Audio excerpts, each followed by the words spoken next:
آيات القرآن المجيد والفرقان الحميد ومن أهل الكتاب من إن تأمنه بقنطار يؤديه إليك ومنهم من إن تأمنه بدينار لا يؤديه إليك إلا ما دمت عليه قائما ذلك بأنهم قالوا ليس علينا في الأميين سبيل ويقولون على الله الكذب وهم يعلمون بلى من أوفى بعهده واتقى فإن الله يحب المتقين صدق الله العظيم إن الله وملائكته يصلون على النبي يا أيها الذين آمنوا صلوا عليه وسلموا تسليما اللهم صل على سيدنا وعلى آل سيدنا ونبينا مولانا محمد بعد الوجود والكرم وآله الكرام ومن الكريم وبارك وسلم صلاة وسلاما عليك يا سيدي يا رسول الله صلی اللہ تعالی علیہ وسلم.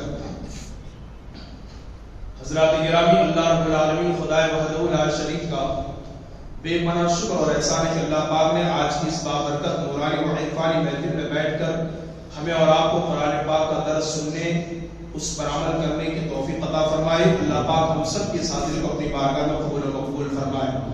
تیسرے سپارے سورہ آل عمران میں رب قدیر جل جلالہ ارشاد فرماتا ہے، ابھی میں نے جس آیت کریمہ کی تلاوت کا شرف جمیل حاصل کیا ہے اس کا ترجمہ یہ ہے، اور اہل کتاب میں کوئی تو وہ ہے کہ اگر تم اس کے پاس ایک ڈھیر بھی امانت رکھ دو تو وہ تمہیں پورا پورا ادا کر دے گا، اور انہی میں سے کوئی وہ ہے کہ اگر تم اس کے پاس ایک دینار بھی امانت رکھ دو تو جب تک تم اس کے سر پر کھڑے نہیں رہو گے وہ تمہیں ادا نہیں کرے گا. ان کی یہ بددیانتی اس وجہ سے ہے کہ وہ کہتے ہیں کہ ان پڑھوں کے معاملے میں ہم سے کوئی پوچھ گچھ نہیں ہوگی، اور یہ اللہ پر جان بوجھ کر جھوٹ کھاتے ہیں. ہاں کیوں نہیں، جس نے اپنا عہد پورا کیا اور پرہیزگاری کی، اور بے شک پرہیزگار اللہ کو خوش آتے ہیں. یہ اس آیت کا ترجمہ تھا جو میں نے آپ کو پڑھ کر کے سنایا. اب اس آیت کا پس منظر شان نزول کیا ہے تو مفسرین کرام فرماتے ہیں اس آیت کا شان نزول یہ ہے، جو یہودی حضرات ہیں جن کو اہل کتاب کہتے ہیں، اللہ پاک نے ان کے دو قسمیں بیان فرمائی ہیں. وہ دو طرح کے لوگ ہیں.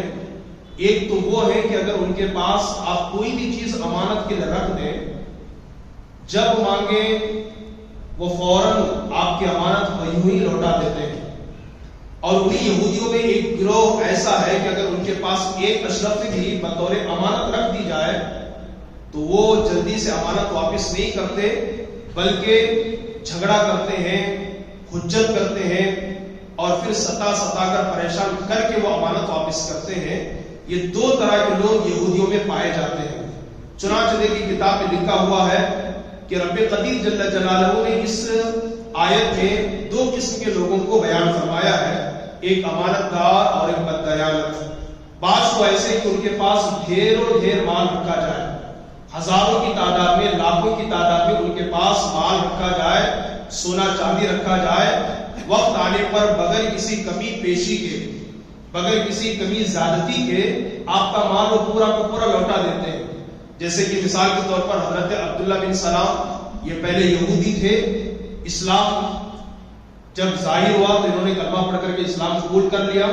تو قبول اسلام سے پہلے ان کے پاس اگر لاکھوں کا مال بھی رکھا جاتا تو بغیر کسی کمی پیشی کے لوٹا دیتے تھے.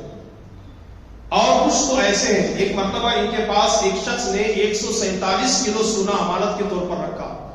اس دور میں ایک شخص نے حضرت عبداللہ بن سلام کے پاس 147 کلو سونا بطور امانت رکھا. کچھ مہینوں کے بعد جب اس نے آپ سے سونے کا مطالبہ کیا، بغیر کسی کمی پیشی کے، بغیر کسی چون چرا کے آپ نے پورا سونا اسے واپس کر دیا. تو اللہ وہی فرما رہے کچھ لوگ وہ ہیں یہودیوں میں کہ امانت کے طور پر کوئی چیز ان کے پاس رکھی جائے، وقت آنے پر وہ بغیر کسی کمی پیشی کے پورا لوٹا دیتے ہیں.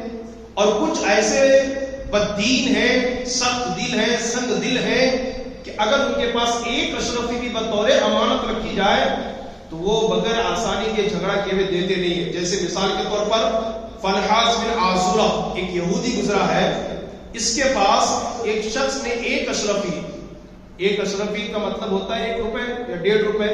اس دور میں جو سکے چلتے تھے، ایک اشرفی بطور امانت رکھا، آپ اس کو رکھ لیں، بعد میں مجھے دے دینا. لیکن جب مانگنے کا وقت آیا، دینے کا وقت آیا تو بڑی آسانی سے اس نے نہیں دیا. اور پھر جھگڑا کرنا پڑا، اس کے ساتھ بحث کرنا پڑا، اور پھر جو ہے بڑی محنت اور مشقت کے بعد وہ واپس کرتے ہیں۔ تو یہودی کے اندر یہ دو گروہ ہیں۔ اچھا، وہ گروہ جو امانت کو واپس جلدی ادا نہیں کرتا، ان کی ہٹ درمی دیکھیں، ان کا الزام دیکھیں، اللہ پر جھوٹ دیکھیں۔ وہ یہ کہتے تھے کہ ہماری کتاب میں تو تورات شریف میں اللہ نے ہمیں جاہلوں کا مال ہضم کرنے کی اجازت دے دی ہے، ان پڑھوں کا مال کھانے کی اللہ نے ہمیں اجازت دے دی ہے، اس لیے اگر کوئی شخص ہمارے پاس امانت رکھتا ہے، اگر وہ ان پڑھ ہے تو ہم اس کا مال ہضم کر جاتے ہیں، کھا جاتے ہیں، اس کی اجازت اور پرمیشن اللہ نے ہمیں تورات میں دی ہے۔ حالانکہ سراسر یہ غلط ہے، جھوٹ ہے، اللہ نے ایسی کوئی اجازت تورات شریف میں نہیں دی تھی۔ وہ یہ کہتے کہ اللہ نے ہمیں اجازت دی ہے کہ مسلمانوں کا مال یوں ہی ہضم کر جائے اور امانت ہمارے پاس رکھے تو ہم انہیں واپس نہ کریں۔ حالانکہ یہ سراسر جو نا اللہ پر بہتان ہے، الزام ہے، جھوٹ ہے۔ ایسی کوئی ان کی ہٹ درمی دیکھیں، ایک تو امانت کو ہضم کر جائے اور دوسرا اللہ پر جھوٹ باندھے۔ کتنے بدترین لوگ ہیں یہ جو اللہ پر جھوٹ باندھتے ہیں۔ آج بھی ہماری جماعت میں، ہمارے اس معاشرے میں ایسے لوگ پائے جاتے ہیں کہ کچھ لوگ ہیں امانت میں خیانت نہیں کرتے، جب انہیں امانت دی جائے وقت آنے پر بغیر کمی پیشی کے وہ لوٹا دیتے ہیں، اور کچھ ایسے ہیں جو امانت کو ہضم کرنے کی کوشش کرتے ہیں، پھر وہ ہیلا بہانا بناتے ہیں، آپ نے کب دیا تھا، کس کو دیا تھا، گواہ کیا آپ کے پاس، یہاں تک کہ جماعت میں بات آتی ہے، کورٹ میں بات چلی جاتی ہے، اور پھر جو ہے اس پہ لڑتے لڑتے ان کی زندگی گزر جاتی ہے۔ حالانکہ ایسے لوگ جو دوسروں کا مال ہضم کر جاتے ہیں، دوسروں کی زمین پہ ناجائز قبضہ جما لیتے ہیں، انہیں اللہ کی پکڑ اور اللہ کے عذاب سے ڈرنا چاہیے۔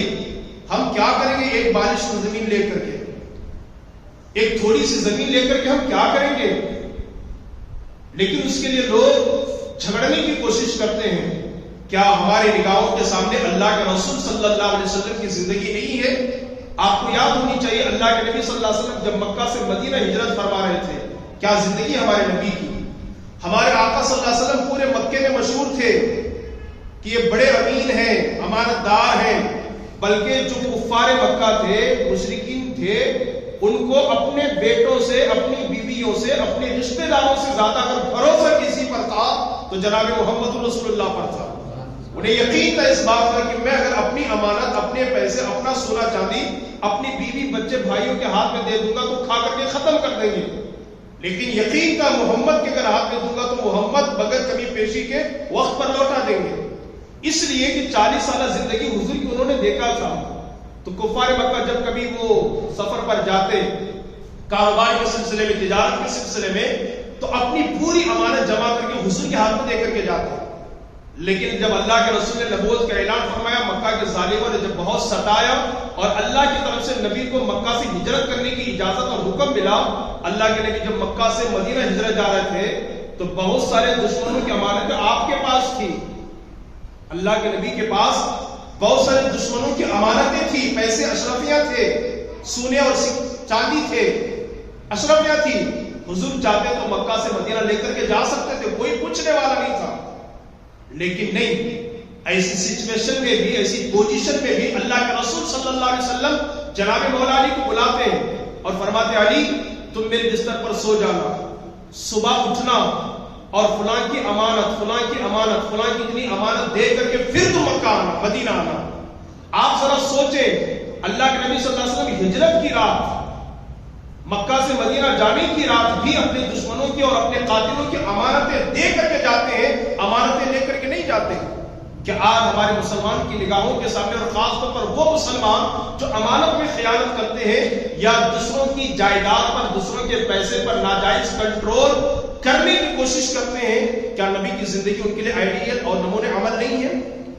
ہونی چاہیے۔ تو یاد رکھیں یہ یہودیوں کا طریقہ ہے کہ کسی کے زمین پر ناجائز قبضہ کیا جائے، کسی کی امانت میں خیانت کی جائے اور کسی کے مال کو ہضم کیا جائے، یہ ان کا طریقہ ہے۔ اگر ہم میں بھی ہے تو گویا کہ ہمیں یہ سوچنا چاہیے آیا ہم رسول اللہ کے طریقے پر ہیں یا یہودیوں کے نقش قدم پر چل رہے ہیں۔ اور سنیے اللہ کے رسول صلی اللہ علیہ وسلم نے اس کے اندر ایک حدیث پاک میں آپ کو سنا دوں، یہ ہے تفسیر روح البیان، علامہ اسماعیل حقی حنفی رحمۃ اللہ تعالی علیہ اسی آیت کی تفسیر میں لکھتے ہیں جو لوگ امانت میں خیانت کرتے ہیں اللہ کی حدیث شریف انہوں نے لکھا ہے، حضور سید عالم صلی اللہ علیہ وسلم نے فرمایا 4 چیزیں ایسی ہیں کہ جس شخص میں وہی 4 چیزیں مل جائے تو سمجھ لو کہ وہ پکا منافق ہے۔ کیا ہے؟ اور منافق اتنا بدترین آدمی ہے، قرآن مجید میں اللہ نے کافروں کے متعلق فرمایا وَلَهُمْ عَذَابٌ عَظِيمٌ، ان کے لیے بڑا عذاب ہے، لیکن ان منافقین کے بارے میں رب نے قرآن میں فرمایا وَلَهُمْ عَذَابٌ عَلِيمٌ، ان کے لیے دردناک عذاب ہے۔ یعنی کافروں سے بھی زیادہ اگر سزا کسی کو ملے گی منافقین کو ملے گی۔ کافرین کا ظاہر اور باطن دونوں ایک ہی ہوتا ہے، وہ دل میں بھی خدا کو خدا نہیں مانتے، زبان سے بھی خدا کو خدا نہیں مانتے، خدا کا انکار کرتے ہیں، لیکن منافق کہتے ہی اس کو ہے جو زبان سے کہے اللہ ایک ہے لیکن دل میں اللہ کے رسول کا انکار کرے، اللہ کا انکار کرے، اسے منافق کہتے ہیں۔ زبان پر کچھ اور ہو دل میں کچھ اور ہو، اسی کو منافق کہتے ہیں۔ اللہ کے نبی نے فرمایا جس کے اندر یہ 4 باتیں پائی جائے وہ پکا منافق ہے۔ کون سی 4 باتیں؟ اچھا، اور جس میں ان میں سے ایک چیز پائی جائے تو اس میں منافقت کا اتنا حصہ پایا گیا، یعنی تھوڑا سا منافقت کا حصہ اس کے اندر پایا گیا۔ وہ 4 چیزیں کون سی ہیں؟ اللہ کے نبی نے فرمایا پہلی چیز، جب اس کے پاس امانت رکھی جائے، یعنی اسے کسی چیز کا امین بنایا جائے اور کوئی شے اس کے پاس امانت رکھی جائے تو اس میں خیانت کرے۔ یعنی اگر کوئی شخص امانت میں خیانت کرتا ہے، امانت میں خیانت کرنا یہ منافقوں کی پہچان ہے۔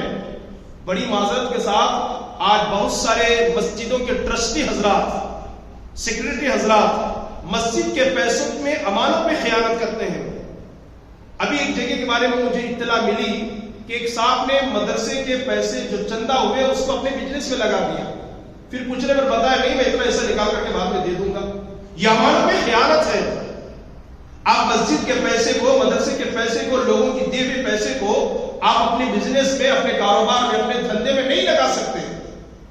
پوچھا جائے گا قیامت کے دن آپ سے، سوال ہوگا قیامت کے دن آپ سے۔ امانت میں خیانت نہیں کر سکتے۔ اگر کوئی شخص امانت میں خیانت کرتا ہے تو سمجھ لیجیے نا اس کے اندر منافقت کی علامت ہے۔ دوسری چیز کیا ہے؟ اللہ کے نبی صلی اللہ علیہ وسلم نے فرمایا جب بات کرے تو جھوٹ بولے۔ جھوٹ بولنا یہ منافقین کی علامت ہے۔ قرآن مجید فرقان حمید سورہ بقرہ کی دوسرے سے صفحے میں رب نے منافقین کی یہی علامت بتائی ہے۔ کیا قرآن نہیں کہتا وَمِنَ النَّاسِ مَن يَقُولُ آمَنَّا بِاللَّهِ وَبِالْيَوْمِ الْآخِرِ؟ لوگوں میں کچھ لوگ وہ ہیں جو کہتے ہیں کہ ہم ایمان لائے اللہ پر اور ہم ایمان لائے آخرت پر، لیکن اللہ کہتا ہے وَمَا هُمْ بِمُؤْمِنِينَ، وہ ایمان والے ہیں ہی نہیں۔ يُخَادِعُونَ اللَّهَ وَالَّذِينَ آمَنُوا، وہ دھوکہ دینا چاہتے ہیں اللہ اور ایمان والوں کو۔ وَمَا يَخْدَعُونَ إِلَّا أَنفُسَهُمْ، لیکن رب فرماتا ہے وہ دھوکہ نہیں دیتے مگر اپنی جانوں کو۔ فِي قُلُوبِهِم مَرَضٌ، ان کے دلوں میں بیماری ہے۔ فَزَادَهُمُ اللَّهُ مَرَضًا، اللہ نے ان کی بیماری کو اور بڑھا دی۔ اب یہ سزا کی چیز بھی ہے تو قرآن کہتا ہے وَلَهُمْ عَذَابٌ عَلِيمٌ بِمَا كَانُوا يَكْذِبُونَ، ان کے لیے بڑا عذاب ہے، بدلہ ان کے جھوٹ کا۔ منافقین کو جو عذاب ملے گا کافروں سے بھی بڑھ کر کے جھوٹ کی بنیاد پر۔ کافر تو سامنے سے بولتا ہے میں خدا کو نہیں مانتا، رسول کو نہیں مانتا، دل میں بھی اس کا وہی عقیدہ ہے، لیکن منافقین حضور کی بارگاہ میں آتے تھے کہتے ہیں ارے آپ اللہ کے رسول ہیں، آپ کا جو کتاب نازل ہونا قرآن وہ اللہ کی سچی کتاب ہے، لیکن جب حضور سے غائب ہوتے، اپنے ساتھیوں سے ملتے، اپنے دوستوں سے ملتے، ارے نہیں تو ہم تو ان سے مذاق کر رہے تھے، انہیں کون رسول مانے، انکار کرتے تھے، جھوٹ بولتے تھے۔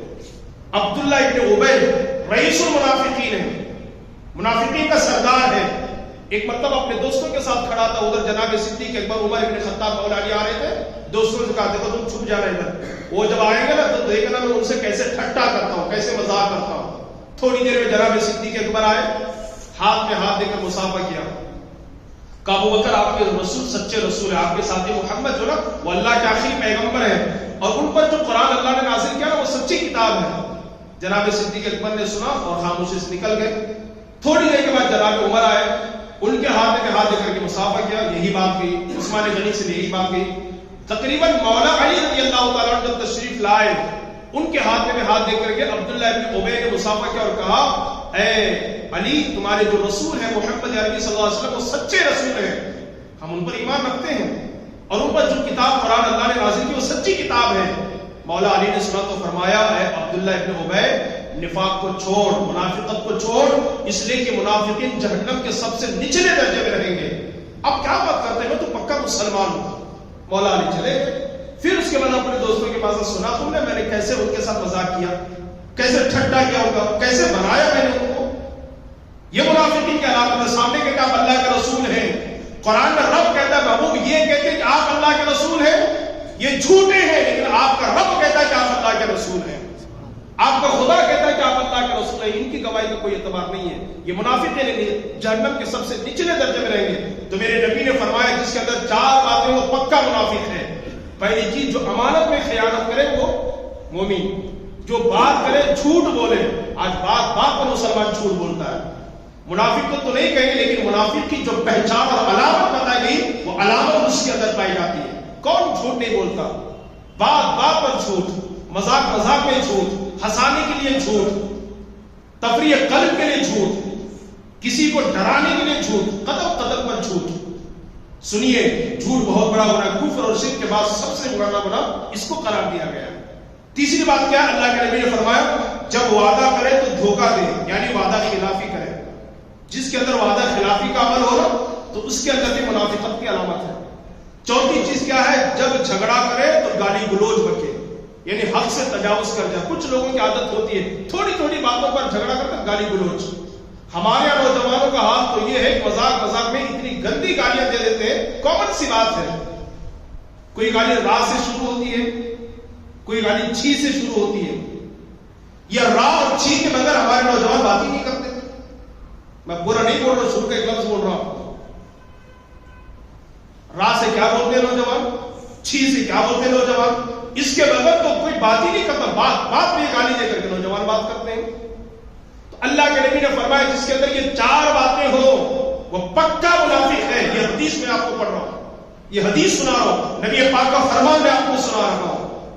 اور یہ 4 باتیں آج ہمارے اندر، نہ ہم امانت پوری ادا کرنے کی کوشش کرتے ہیں. جو امانت میں خیانت کرے، جو بات پر جھوٹ بولے، اور جو وعدہ خلافی کرے، اور جو بات پر جھگڑا کر گالی گلوچ کرے. یہ 4 عمل جس کے اندر ہو، نبی پاک صلی اللہ علیہ وسلم نے فرمایا وہ پکا منافق ہے. اور بھی بہت ساری روایتیں اس کے اندر موجود ہیں، حدیثیں اور سوال جواب کی شکل میں واقعات موجود ہیں. یہ 4 چیزوں کو اپنے اندر سے دور کیجیے گا. تو یہودیوں کی علامت کیا تھی؟ کچھ لوگ وہ تھے کہ امانت کے طور پر کوئی چیز رکھی جائے تو فوراً دے دیتے تھے بغیر کمی پیشی کے. اور کچھ لوگ وہ تھے اگر امانت کے طور پر کوئی چیز رکھی جائے تو وہ نہیں دیتے، امانت میں خیانت کرتے تھے. اور ہماری نبی کی زندگی ہمارے لیے بہترین نمونہ عمل ہے. اللہ کے رسول صلی اللہ علیہ وسلم جب مکہ سے مدینہ جا رہے تھے تو اپنے قاتل اور دشمنوں کی امانت کو واپس کر کے اللہ کے نبی گئے. ٹھیک ہے، آگے اللہ فرماتا ہے بلا من اوفى بعهده واتقى فان الله يحب المتقين. کیوں نہیں؟ جو اپنا وعدہ پورا کرے اور پرہیزگاری اختیار کرے تو بے شک اللہ پرہیزگاروں سے محبت فرماتا ہے. آپ نے جس سے وعدہ کیا نا اس کو پورا کیجیے. اللہ سے ہم نے وعدہ کیا ہے نا عالم ارواح سے، تمام روحوں کو جمع کر کے رب نے نہیں فرمایا تھا الستو بربکم، میرے بندو کیا میں تمہارا خدا نہیں؟ سب نے کہا تھا بلا، اور سب سے پہلے روح محمدی نے کہا تھا بلا. مولا کیوں نہیں، تو ہی تو ہمارا خدا ہے. کیا آج ہم خدا کو خدا مانتے ہیں؟ تو جن سے ہم نے وعدہ کیا ہے ہمیں اسے پورا کرنا چاہیے. رب تبارک و تعالیٰ سے کیا ہوا وعدہ پورا کریں، رسول اللہ صلی اللہ علیہ وسلم سے کیا ہوا وعدہ پورا کریں، عام انسانوں سے جو ہم نے وعدہ کیا اس کو پورا کریں، اپنے استاد سے جو ہم نے وعدہ کیا ہے اس کو پورا کریں، اپنے پیر مرشد سے جو ہم نے وعدہ کیا اسے پورا کریں. اور خاص طور پر گواہوں کی موجودگی میں، حاضران جماعت کی موجودگی میں، لوگوں کے روبرو اپنے بیوی کے ساتھ زندگی گزارنے، اس کا نام و نفقہ ادا کرنے، اس کے ساتھ اچھی زندگی گزارنے کا جو وعدہ کیا اسے پورا کریں. لوگوں کے سامنے تو بول دیتے قبیل تو قبول ہے بول دیتے ہیں لوگوں کے سامنے میں اس کے جملہ نام و نفقے کے ساتھ اتنے مہر کے بدلے میں اپنی نکاح میں قبول کرتا ہوں. لوگوں کے سامنے وعدہ کیا آپ نے، لیکن گھر لائے تو کیا حال ہے؟ نہ صحیح سے کپڑا مل رہا ہے، نہ صحیح سے کھانا مل رہا ہے، نہ صحیح سے پیار مل رہا ہے، نہ صحیح سے مسکرا کر کے پیار میٹھے جملے بیوی کو مل پاتے ہیں. ایسی کافی شکایت پہنچتی ہے. ترستی بیوی پیار سے بات کرنے کے لیے شوہر کے. اللہ سے کیا ہوا وعدہ پورا کرے، نبی سے کیا ہوا وعدہ پورا کرے، لوگوں سے کیا ہوا وعدہ پورا کرے، پیر و مرشد سے کیا ہوا وعدہ پورا کرے، اپنے شیخ اور استاد سے کیا ہوا وعدہ پورا کرے، اور بوقت نکاح بیوی سے یا کسی اور عزیز سے کیا ہوا وعدہ پورا کرے، کبھی بھی وعدہ خلافی نہ کرے۔ اگر ہمارے اندر جھوٹ بولنے کی عادت ہے، وعدہ خلافی کرنے کی عادت ہے، اور جھگڑے کے وقت گالی گلوچ کی عادت ہے، یا یہ کہ ہمارے اندر وعدہ خلافی کرنے کی اگر عادت ہے، امانت میں خیانت کرنے کی اگر عادت ہے، تو یاد رکھیے فرمان رسول کی روشنی میں ایسا شخص پکا منافق ہے۔ اور اگر کسی کے اندر یہ ایک بات اگر پائی جائے تو منافق کی علامت اس کے اندر پائی جاتی ہے۔ ان تمام چیزوں سے، ان گناہوں سے توبہ کریں، بچنے کی کوشش کریں، تاکہ ہمارا ایمان اور عقیدہ مضبوط رہے اور دنیا اور آخرت میں اللہ اس کے رسول کی ہمیں کامیابی مل سکے۔ اور اللہ نے واضح لفظوں میں فرمایا، کیوں نہیں جو اپنا وعدہ پورا کرے اور پرہیزگاری اختیار کرے، ایسے شخص کو اللہ اپنا محبوب بندہ بنا لیتا ہے۔ اگر اللہ کی نظروں میں آنا ہے، اللہ کا محبوب بندہ بننا ہے، اللہ کا برگزیدہ بندہ بننا ہے، کبھی بھی وعدہ خلافی نہ کرے، وعدوں کو پورا کیا کرے اور پرہیزگاری اختیار کیا کرے، اللہ سے ڈرنے کی کوشش کرے۔ انہی کلمات پر میں اپنی گفتگو کو ختم کرتا ہوں۔ اللہ پاک ہمیں اور آپ کو کہنے سننے سے زیادہ عمل کی توفیق عطا فرمائے۔ اللہ پاک ہمیں جھوٹ سے بچنے کی توفیق عطا فرمائے۔ اللہ پاک ہمیں وعدہ پورا کرنے کی توفیق عطا فرمائے۔ اللہ پاک ہمیں گالی گلوچ سے بچنے کی توفیق عطا فرمائے۔ اللہ پاک ہمیں وعدہ پورا کرنے کی توفیق عطا فرمائے۔ وما علینا الا البلاغ۔ السلام علیکم۔